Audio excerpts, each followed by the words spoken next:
Body, তখন আর তার কোনো নাম থাকে না। হালেলুয়া। আমরা বাক্য দেখব যোহন লিখিত সুসমাচার 9:6 থেকে। হালেলুয়া। পড়ছি আমি। এই কথা বলিয়া তিনি ভূমিতে থুতু ফেলিলেন, সেই থুতু দিয়া কাদা করিলেন। পরে ওই ব্যক্তি চোখ সেই কাদা লেপন করিলেন ও তাহাকে কইলেন, শিলোহর সরোবরে যাও, ধুইয়া ফেলো। অনুবাদ করিলে এই নামের অর্থ প্রেরিত। তখন সে গিয়া ধুইয়া ফেলিল এবং দেখিতে দেখিতে আসিল। Hallelujah, hallelujah. এখানে কি দেখি? এখানে দেখি এই যে ব্যক্তি জন্ম অবধি অন্ধ ছিল, জন্ম অবধি অন্ধ ছিল। তা যে প্রভু যীশু খ্রিস্ট যখন তার দেখা পেলেন, দেখা পেয়ে তার আগে প্রভু যীশু খ্রিস্টের শিষ্যরা জিজ্ঞেস করছে আস্তে আস্তে, প্রভু ওই যে ব্যক্তি বসে রয়েছে দূরে, ও তো অন্ধ জন্মের থেকে, তা ও কার পাপে অন্ধ হয়েছে? কার পাপে প্রভু? ওর নিজের পাপে, কিংবা ওর পিতা পাপ করেছে, কিংবা ওর মা পাপ করেছে, এই রূপ ও অন্ধ হয়ে জন্মেছে? শিষ্যরা প্রভুর কাছে জানতে চাইলেন যে প্রভু ও কেন অন্ধ হয়েছে। তখন প্রভু তাদেরকে কি উত্তর দিচ্ছে? 3-এর লাস্টে লেখা আছে, যিশু 3 থেকে বলছে, যিশু উত্তর করিয়া কহিলেন, পাপ এ করিয়াছে কিংবা ইয়ার পিতা মাতা করিয়াছে তাহা নয়, কিন্তু এই ব্যক্তিতে ঈশ্বরের কার্য যেন প্রকাশিত হয়, তাই এমন হইয়াছে। হালেলুয়া। কি এই ব্যক্তিতে ঈশ্বরের কার্য যেন প্রকাশিত করিয়ে হয়। এ পাপ করেছে এমন না, কিংবা এর মা পাপ করেছে, কিংবা এর বাবা পাপ করেছে তা নয়, কিন্তু এতে ঈশ্বরের কার্য যেন প্রকাশিত হয়। প্রকাশিত মানে কি? সবাই দেখতে পারে ঈশ্বর এর জীবনে একটা বড় মিরাকেল চমৎকার করেছে, এর জন্য হয়েছে, পাপের জন্য আসেনি। আমরা যখন প্রভুতে চলতে থাকি, কখনো কখনো আমাদের জীবনে সমস্যা হয়, তখন আমরা খুঁজতে থাকি কি পাপ করলাম, কি পাপ করলাম, আমি অধম পাপী, আমার মতন বড় পাপী নেই না, এত কষ্ট আমার ভুগতে হয়, এত কষ্ট, এত হতাশায় জীবন যাপন করতে হয়, এত দুঃখে আমাকে থাকতে হবে। আমরা নিজে দোষী করি। জানেন এটা অনেকে করে থাকে, এটুকুনি আমি বলতে পারি, কারণ সেরকম অভিজ্ঞতা প্রভু আমাকে দিয়েছে। এরকম নিজেদেরকে বলতে থাকি, পাপ করেছি, আমি পাপী, তার জন্য আমারে না। বাইবেলে লেখা আছে, যীশু খ্রিস্টের রোমীয় অধ্যায় বলছে, যে কেউ প্রভু যীশু খ্রিস্টের রক্তে ধৌত হয়েছে তার আর কোনো পাপ গণিত হয় না, তার আর পাপ গণিত হয় না। যখন আমরা প্রভু যীশুতে বাপ্তিস্ম নিই, আমাদের পাপকে জ্ঞানবশত, আমরা যে সমস্ত পাপ আগে জ্ঞানবশত করতাম ইচ্ছাকৃতভাবে, সেই সমস্ত পাপ যখন আর না করি, এবার আমাদের অজ্ঞানবশত কাউকে বাঁচানোর শস্ত্রের জায়গায় এক জায়গায় হয়ে যায়, কাউকে বাঁচানোর একটা রাস্তা, তখন আমরা যদি পাপ হয়ে যায়, সেটা আর গণিত হয় না। বাইবেল বলছে সেটা আর গণিত হয় না, কারণ এর জন্য যীশু খ্রিস্ট অলরেডি মূল্য দিয়ে দিয়েছে। আর যখন আমরা বলি আমরা অধম পাপী, প্রভু আমরা অধম পাপী, আমরা পাপী, চিরন্তন পাপ করে যাচ্ছি প্রভু, এতে কি হয়? আমাদের মধ্যে যে পবিত্র আত্মা ঈশ্বর দিয়েছেন, তাকে আমরা কি করি? শোকিত করি, দুঃখ দিয়ে দিই, নিরাশ করে দিই। সেই পবিত্র আত্মা আমাদের মধ্যে আর কাজ করতে পারে না। যে পবিত্র আত্মা, তিনি আমাকে হাবর থেকে, গর্তের থেকে, ময়লার থেকে তুলেছে, সেই পবিত্র আত্মা আমার মধ্যে রয়েছে। আমার জীবনে একটা সমস্যা এসেছে, যাতে ঈশ্বরের প্রশংসা পায়। বাক্যে কি বলছে? ঈশ্বরের কার্য যেন প্রকাশিত হয়। সেই কার্য দ্বারা, সেই সমস্যা দ্বারা আমার মধ্যে থেকে ঈশ্বরের কার্য প্রকাশিত হয়। তার জন্য জীবনে সমস্যা এসছে, আর আমরা তখন নিজেদেরকে কি করতে থাকি? দোষী করতে থাকি। আমাদের মধ্যে যে আত্মা, পবিত্র আত্মা, তিনি দুঃখার্ত হয়ে যান, তিনি আর কাজ করতে পারেন না। তিনি আর কাজ করতে পারেন না। করবেন কি করে? সদা সর্বদা আমরা আমাদের নিজেদেরকে দুঃখার্ত দিচ্ছি, কষ্ট দিচ্ছি, সেই পবিত্র আত্মা কাজ করতে পারছে না। আমাদের বাক্য দ্বারা আমরা খালি নেগেটিভ বাক্যকে ঘোষণা করেই যাচ্ছি, তুই পাপী, তোর জীবনে হতেই পারে না। নিজের মনের মধ্যে এরকম চলছে, কিংবা আপনার কানের কাছে শয়তান এসে বলছে, আপনি সেটাকে লক্ষ্য করছেন। আমরা প্রভুর কাছে প্রার্থনা করতে বসি, প্রভু খালি আমরা কি চাই? প্রভু আমাদের অর্থ দাও, পয়সা দাও, সম্পদ দাও, এই এভরিথিং যাচনা করতে থাকি। কখনো আমরা এটা যাচনা করি না যে প্রভু আমি তোমার নিকটে কিভাবে থাকতে পারি আরো শুদ্ধ ভাবে, আরো পবিত্র ভাবে, আরো ফ্রেশ ভাবে। চাই আমরা কেউ যে কিভাবে আরো শুদ্ধ ভাবে, আরো পবিত্র ভাবে আমি থাকতে পারি, কিভাবে সেই যাচনাটা কিভাবে করতে হবে, প্রভু সেটার বিষয় আমাকে শিখিয়ে দাও। আমরা দেখি এই যে শিষ্যরা 12 জন শিষ্য ছিল প্রভু যীশু খ্রিস্টের, আমরা অনেক সময় পিতরের দোষ ধরি যে পিতর প্রভুকে 3 বার অস্বীকার করেছিল। পিতর প্রভু যীশুকে 3 বার অস্বীকার করেছিল। থোমা প্রভুকে না দেখেও দেখেও অবিশ্বাস করেছিল। থোমার দোষ ধরি, পিতরের দোষ ধরি যে তারা দেখেও অস্বীকার করেছে, দেখেও তারা বলছে আমি যতক্ষণ না দেখবো ততক্ষণ বিশ্বাস করব না। প্রভু বারবার বলেছে, অনেকবার আপন মৃত্যুর বিষয়ে বলেছে। তা সত্ত্বেও তারা যে একবার অস্বীকার করেছে, এটা খুব জোর সোর করে আমরা বলতে থাকি, থোমা অস্বীকার করেছে, পিতর অস্বীকার করেছে, থোমা বিশ্বাস করেনি প্রভু ওঠার পরে। অথচ আমরা দিনকে দিন আমাদের কর্ম দ্বারা প্রভুকে অস্বীকার করছি, আমাদের বাক্য দ্বারা প্রভুকে অস্বীকার করছি, আমাদের স্বভাব দ্বারা প্রভুকে অস্বীকার করছি। আমাদের নিজেদের বাক্য এখনো চেঞ্জ হয়নি, প্রভুতে আমরা দীর্ঘদিন রয়েছি, আমাদের মধ্যে যে প্রভুর প্রেম সেগুলো প্রকাশিত হয়নি। আর আমরা বলে থাকি পিতর 3 বার অস্বীকার করেছে। বাবা, বিশাল ব্যাপার। থোমা বিশ্বাস করেনি, কিন্তু তাদের পরবর্তী লাইফটা দেখো, তাদের পরবর্তী লাইফ যখন পিতর 3 বার অস্বীকার করে পশ্চাতাপ করলো, কাঁদলো, তারপরে পিতর আর কোনোদিন পড়ে যায়নি। তারপরে পিতর আর কোনোদিন পড়ে যায়নি। সেই পিতরের গায়ের ছায়া লোকের গায়ে পড়লে সে লোকের যত বড় রোগ ব্যাধি হতো সেই মুহূর্তে সুস্থ হয়ে যেত। তার মানে পিতর কোন স্থানে গিয়েছিল যে প্রভু তাকে এতটা অ্যানয়েন্টিং করেছিল, এতটা অনুগ্রহ করেছিল যে তোমার ছায়া যার উপরে পড়বে সে যত বড় রোগগ্রস্ত হোক সেই রোগ থেকে সুস্থ হবে। পিতর কতটা অ্যানয়েন্টিং করেছিল পিতরকে শেষে, কারণ প্রভুর প্রীতির পাত্র হয়ে গিয়েছিল, প্রভুর প্রীতির পাত্র। এই কারণে প্রভু তাকে অনুগ্রহ দিতে বাধ্য হয়েছেন যে পিতর যতই আমাকে অস্বীকার করুক, পিতরকে অনুগ্রহ না দিলে হবে না, কারণ এ সমস্ত হৃদয় অন্তঃকরণ আমাকে সঁপে দিয়েছে, জীবনটাই আমাকে সঁপে দিয়েছে। আর আমরা এইটাই বলি, পিতর অস্বীকার করেছে, থোমা অস্বীকার করেছে, খুব করি। কিভাবে পিতর অস্বীকার করলো, কিভাবে থোমা অস্বীকার করলো, অথচ আমরা আমাদের কর্ম দ্বারা দিনকে দিন প্রভুকে অস্বীকার করে যাচ্ছি, আমাদের বাক্য দ্বারা করে যাচ্ছি। কেউ জিজ্ঞেস করলে কোথায় যাচ্ছ? যাই একটু ঘুরতে যাচ্ছি। প্রার্থনায় বলা যাবে না, লজ্জার বিষয়। যিশু, এখানে তো যিশু প্রচার হয় না। কিন্তু একটা জিনিস, যিশুই জীবন্ত ঈশ্বর, যিশু জীবন্ত ঈশ্বর। আর বাইবেলে প্রভু বলেছেন, আমি সত্য, আমি পথ, আমি জীবন, আমার মাধ্যমে না আসলে কেউ কোথাও যেতে পারবে না, সেই পিতার কাছে পৌঁছতে পারবে না, আগে আমার কাছে আসতে হবে।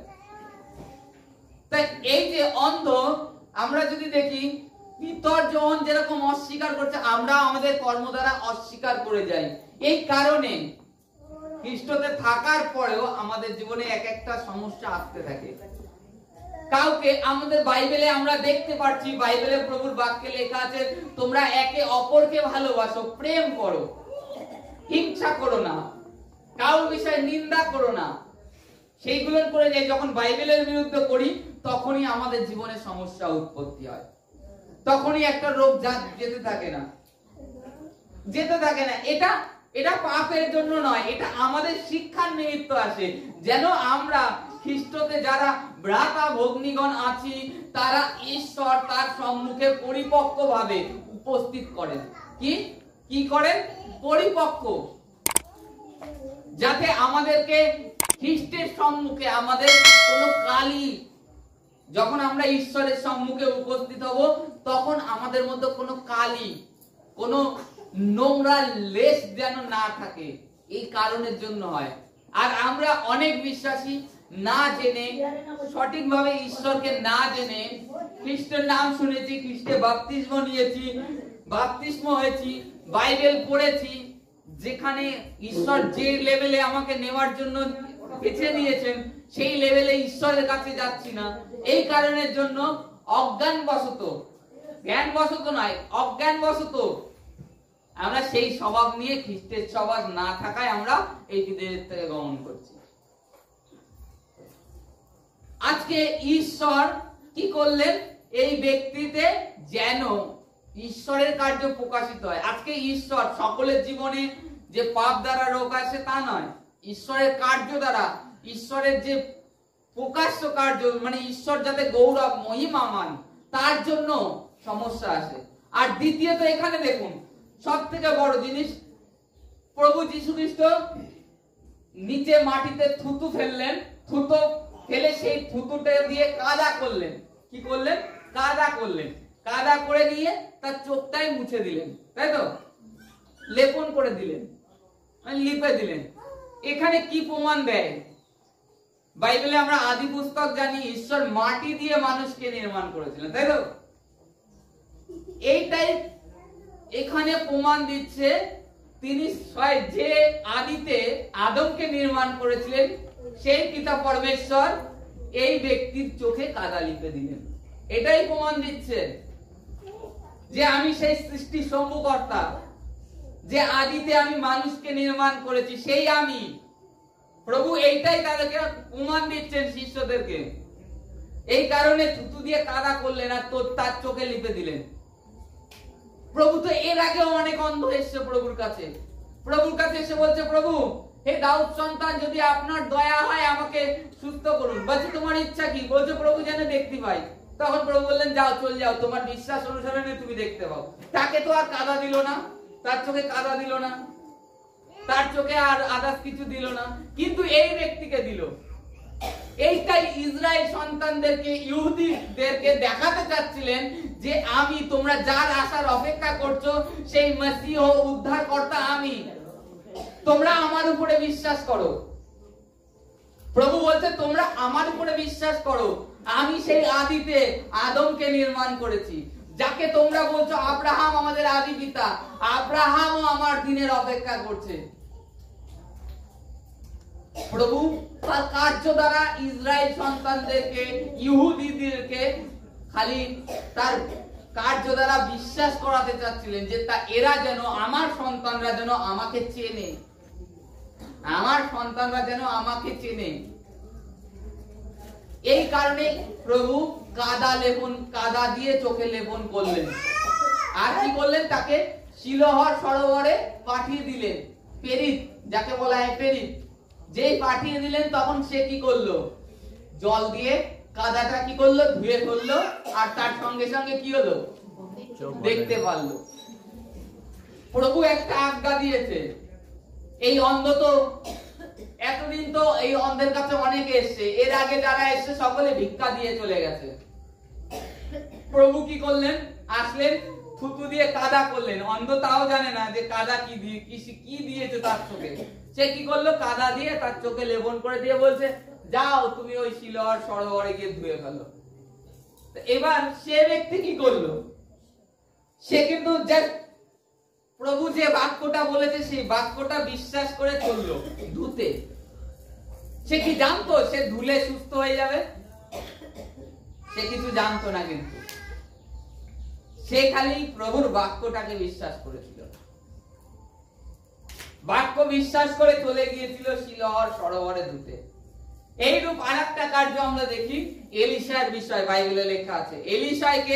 এলিশায় নামানকে বলে, যাও তুমি জর্দনে 7 বার ডুব দাও, আর তোমার নতুন মানে তোমার কুষ্ঠ ভালো হয়ে যাবে।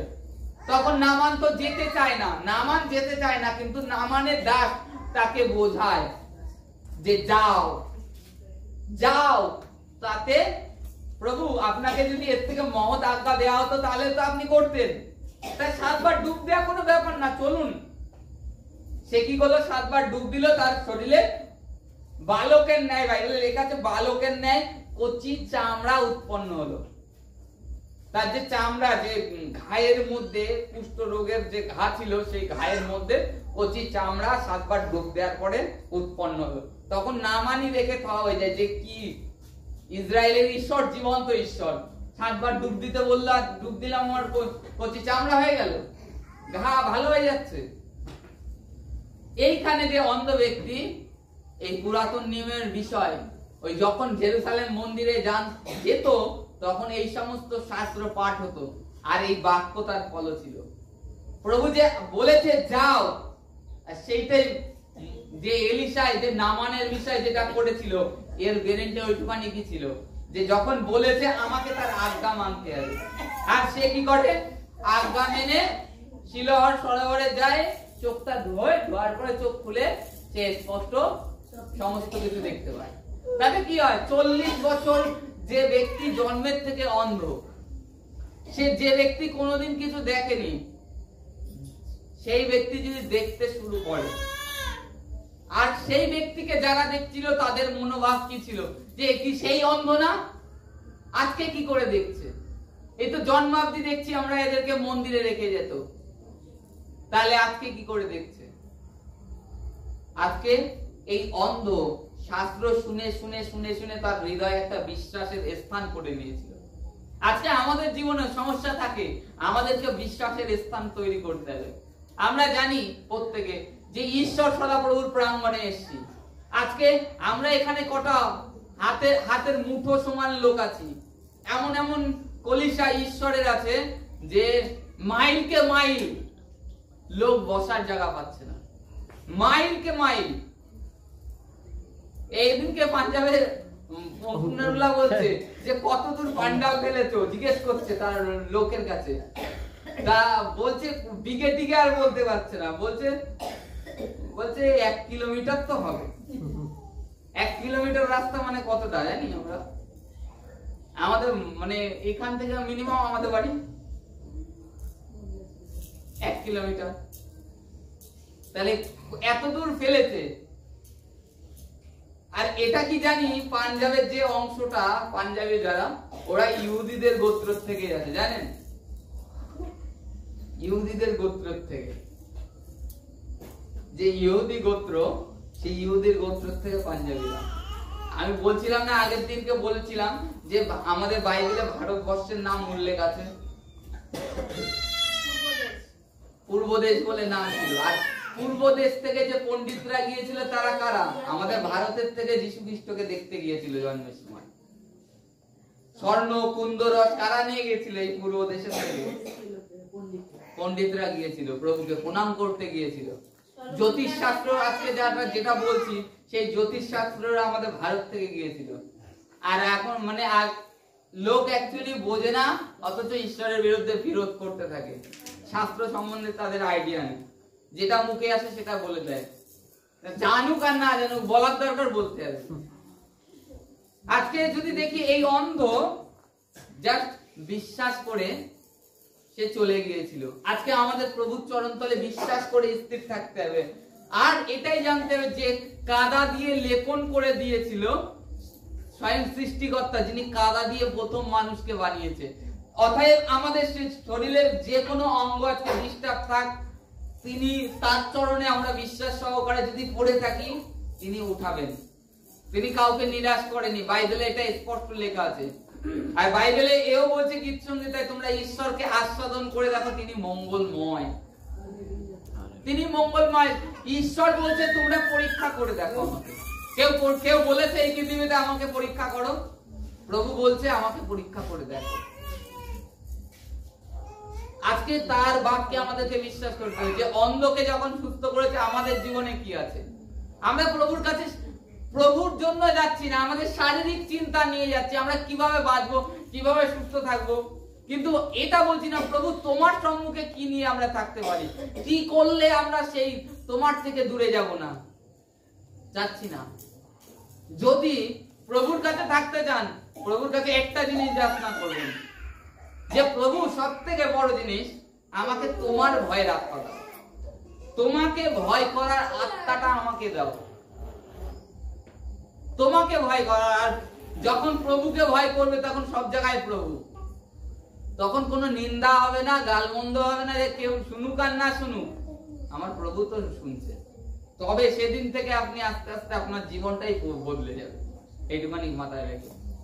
আর ওই যে মিরাক্কেল যেটা হচ্ছে, দেরি হচ্ছে, পাপের কারণে হচ্ছে, যেটা ভুল বশত আমরা মনে আজকে ধরে নিচ্ছি এই রোগ আমার পাপের জন্য এসছে, এই সব মন্দ ভাবনা আর আসবে না আপনার মধ্যে।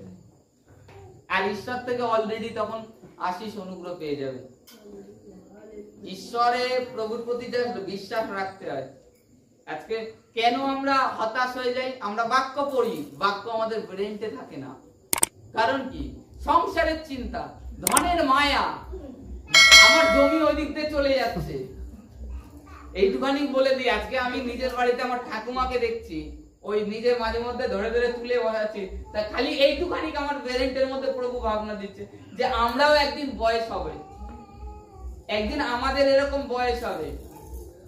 আমি আমার ভাইপোকে বলছি, একবার ভেবে দেখতো আজকে স্নান করতে করতে, যে একদিন আমাদেরও বয়স হবে। ওনার দিক তাকিয়ে একটু ভেবে দেখ,